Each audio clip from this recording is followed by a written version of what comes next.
Well, hello again to all the boys and girls out there in YouTube land watching. Georgia Beer Reviews back at you today with another one. And what I'm looking at is another beer from Georgia Beer Company out of Valdosta, Georgia. This is the St. Helens Oktoberfest. It is 5.5% alcohol.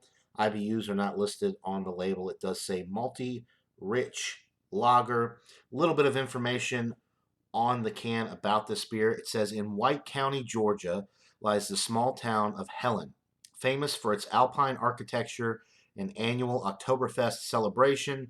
Helen inspired our owners to not only open a brewery, but use its namesake for this delicious, malty, and crisp German-style Marzen. Since 1810, beer drinkers have been celebrating Oktoberfest. Pour our ode to the season in your favorite glass or mug, and don't forget to shout Prost! Okay, brewed and canned by Georgia Beer Company, Valdosta, Georgia. Certified independent craft.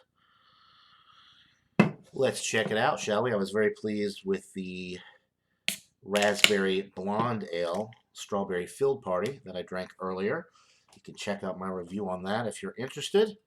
Let's see how the Oktoberfest is. It is that time of year, one of my favorite times of year. Actually, it is my favorite time of year. The beginning of fall, Halloween. I love this time of year. And of course, my favorite beers are always released this time of year. Or some of my favorite beers are always released this time of year. You've got the Marzens, you've got the Oktoberfest, the Fest beers, pumpkin beers, which I really love. And of course, my favorite, if you know anything about my channel, you know that I love stouts. So the stouts are starting to be reintroduced because as the weather cools down, people want darker, more substantial beers.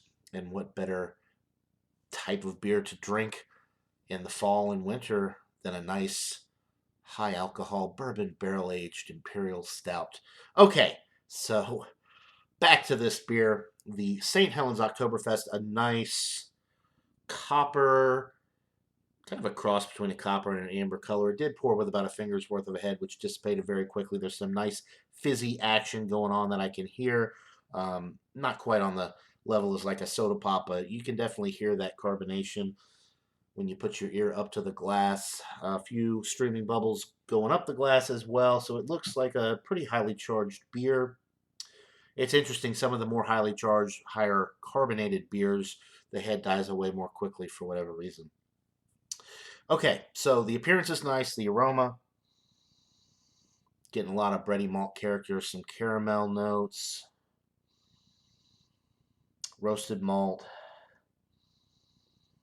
a little bit of grassiness, so you can tell that this is a pretty decently hopped beer. I wish I had looked up what the IBUs were, but you never know. They might not be listed anywhere. A lot of these breweries are getting away completely from disclosing what the IBU count is for their beers, just I guess because certain people may be turned off by the higher IBU count, even though the beer may not be that bitter. But I definitely am getting a nice little hop presence on the aroma.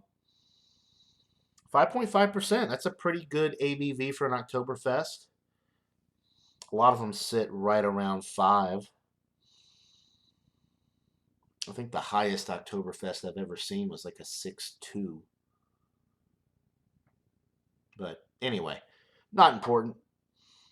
So a nice smelling beer. You're getting the nice caramel, malt, bready, typical Oktoberfest aroma, but a little bit more hop presence on the nose than what I'm used to with an Oktoberfest beer. So it smells pleasant. I am salivating, as I always do with beers that smell good. So without further ado, let's get into this brew. Cheers, guys.